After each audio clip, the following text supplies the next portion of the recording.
Hey everyone, welcome to this episode of Context is King. I'm Rebecca Brayton, and with me as always is WatchMojo founder and CEO Ashkan Karbasfrooshan to discuss kind of a follow-up to the Dave Chappelle clip that we did recently on Context. Our wonderful Prime Minister, Justin Trudeau, recently came out,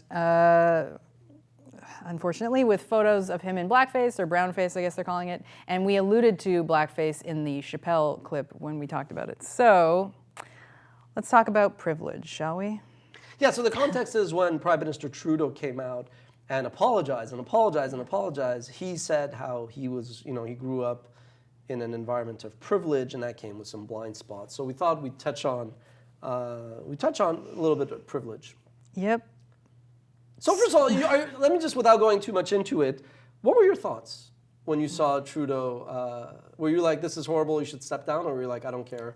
I don't think I would have expected anyone to step down regardless of party, but context is king, and I think if you are looking at the person that he at least portrays himself to be, it doesn't seem to track with who he is today and the kind of decisions he makes for the country. So that is why I am willing to accept his apology.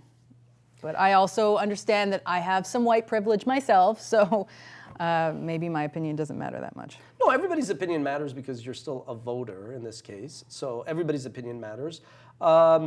All I will say is that, look, if you are like, let's equate it with first another Canadian and then, first an American parallel and then another Canadian. If you are the son of like a former president and you go to like an Ivy League school and you kind of say, I don't want to go into politics, so I'm going to be a teacher, I'm more artsy, I'm a snowboarder. Could you imagine the number of things, dubious behavior that you would do that, as much as it's what he did is unacceptable and immature and all that, I think it's like, well, what did you expect the son of a former prime minister to be doing? What kind of juvenile, asinine things was he doing? Well, this is probably one, and I frankly expect even worse. But on that point, I think it goes to show that like we as citizens have to stop believing politicians and celebrities at face value for what they say and judge them based on actions and what they do, the deeds, because Trudeau is always, that's been his knock, right? He'll say something and it sounds great, but then his actions are just so divergent.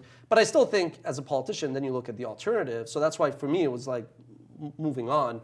I wasn't really fazed. But a parallel, a couple of years ago in Canada, we saw that Gian Gomeshi, who was basically, as you roll your eyes, there he is saying, I'm a big feminist and rape culture, and he turned out allegedly to be doing all these horrible things. So I think it's just like us citizens have to stop buying into these empty rhetoric and words and just kind of like say, well, what does the person actually do in real life? And anyway, so lesson learned. Does that matter though, what they do in real life?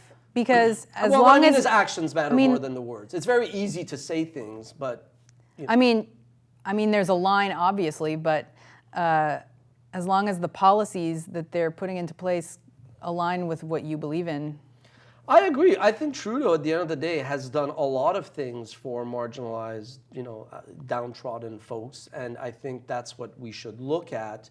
But what he says and what he does, there's still a little bit of a disparity. But in any case, I think we want to talk a little bit about privilege. Yeah, okay, so in the lives of everyday people, and not maybe the Prime Minister, how would you say privilege plays into, how people get into school or land jobs? Well, look, I don't think we're saying any rocket science here by saying that, look, there are some people who are born in privilege and who do a lot of wonderful things thanks to those opportunities and go on to have great, think of Peyton Manning in sports. His father is a quarterback. He goes on to be a great, athlete, a great citizen, yada, yada. So we don't want to just say that people that are born into privilege tend to be, rotten human beings at all. I think it's case by case. I think that's no rocket science. The more interesting thing is, I've always said it, that like, especially for entrepreneurs, there's always like all of our, everything goes back to some kind of insecurity. Sometimes that insecurity could be healthy, it could be unhealthy, but overcoming the doubters, overcoming the obstacles, not getting the opportunities that others get when you're young, and not getting like the automatic ins into certain schools, not getting some of the job interviews, and then you land where you do. I always go, I don't want to overplay it and say, it's such a rough childhood. I had a normal, healthy childhood. Didn't get like referrals to the best banks or consulting shops. I got into McGill, I've talked about this before, but I got into the arts program because I had one less than great grade in math, and I ended up going to Concordia, whose John Molson School of Business turned out to be a much better business school. But whereas I think if you go to McGill, like I probably would have ended up more of an executive, just pursued that career trajectory. Absolutely, not having the privilege to kind of have my dad or an uncle place a call to actually get into the management business school at McGill and going to Concordia kind of gave me that chip on my shoulder that you need as an entrepreneur. And I talked to Rich Antonelli of Complex. He's like, you got chips on your shoulder, and then you got like some of us have these. So I absolutely think that is what makes a lot of people really, really, really successful. The kid that doesn't get drafted by any league and then goes undrafted and becomes, Tony Romo, that everybody now thinks is a wizard when he foresees these plays happening at the line of scrimmage. He goes he's like, okay, the quarterback's going to do this, he's going to go there, he's going to do that. And it's like he was undrafted, right? He was one of the greatest undrafted. Now, you could say just a coincidence, but there's all these people that just because of a lack of privilege or lack of luck, lack of timing, end up kind of like working twice as hard as others, right? So I think in this context, I think absolutely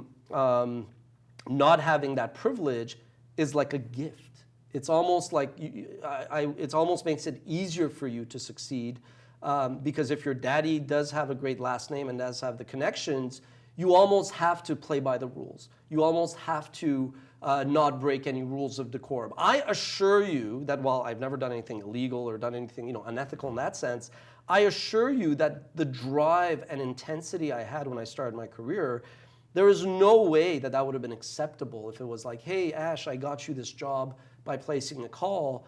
They're saying you're wearing your ambition on your sleeve, you're burning some bridges, right? But by virtue of kind of not having that privilege, within certain ethical frameworks, I feel it's the greatest thing ever, right?